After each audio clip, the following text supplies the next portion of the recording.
Always something new to learn about science at the Discovery Lab. News on 6's Meredith McCown is in the lab with this month's experiment. Good morning, Meredith. Hey, we're talking about magnets and electricity today and how those go together. And so this is Chip Lindsay. We're back with Chip.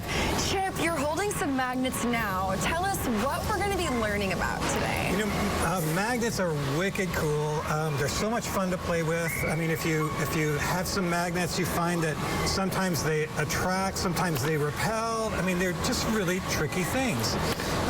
And there's only a few things that magnets interact with, and they have the elements either iron or nickel or cobalt. Those are the only things that are attracted to magnets. But magnets are fun to play with nonetheless. So each magnet in the world has lines of force that surround. So I've got a magnet here. I think this is a magnet used, I don't know what it was used for, but it had a nice handle on it. I'm going to put it underneath the tray, and if you'll sprinkle some iron filings on the top, okay, we can see what the magnetic lines of force look like from this magnet. So every magnet has these lines of force that emanate from it, and there's a north side to it and a south side. A north attracting side. Keep going. Let's make a bunch more.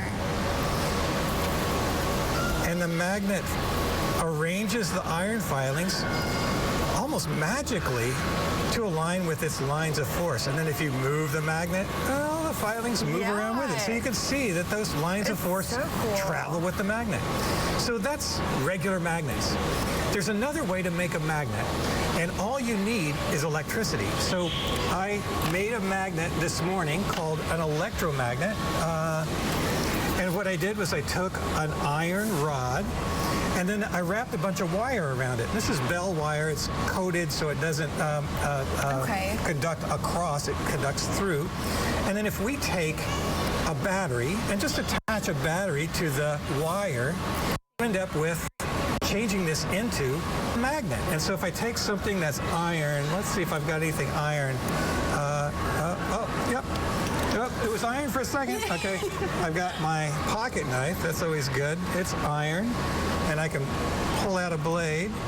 And then we can see that it's attracted to a magnet. It's stitched together. So it's now a magnet. If I stop the electric flow, if I disconnect it, it's not a magnet anymore. So it's a switchable magnet. Awesome. It's got a north pole, south pole. It's just like any other magnet.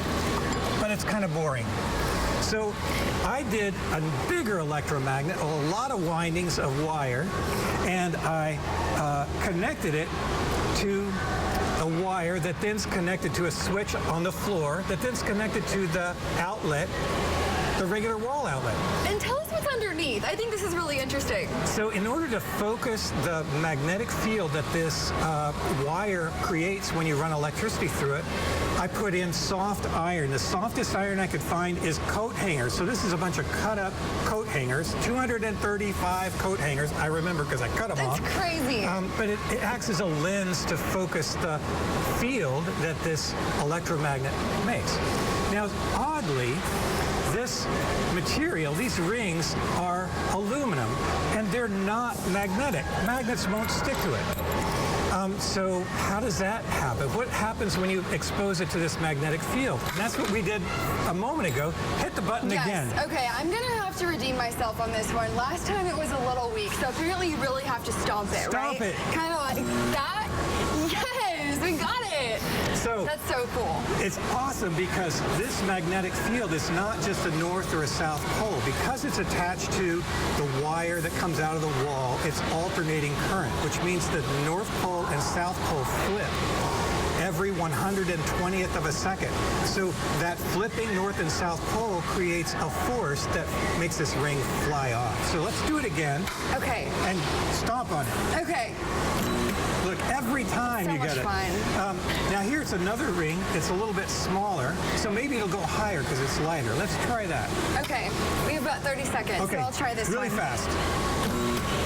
Okay. It didn't go as high. Yeah, it might have been my stomp that time. No, I don't think so. Okay. I think it has something to do with this.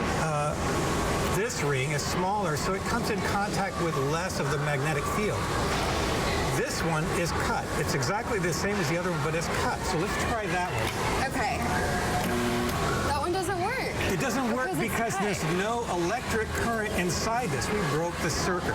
Yes. So, all I have to say, really fun stuff with electromagnets. Don't try this at home, especially if it's your home. Don't do this. Chip, thank you so much. And there is another really cool one that we will have for you later at 4 involving really cool. liquid nitrogen. So that'll be really exciting. But again, Discovery Lab opened a few minutes ago for the day. Love these experiments. Thank you so much, Meredith.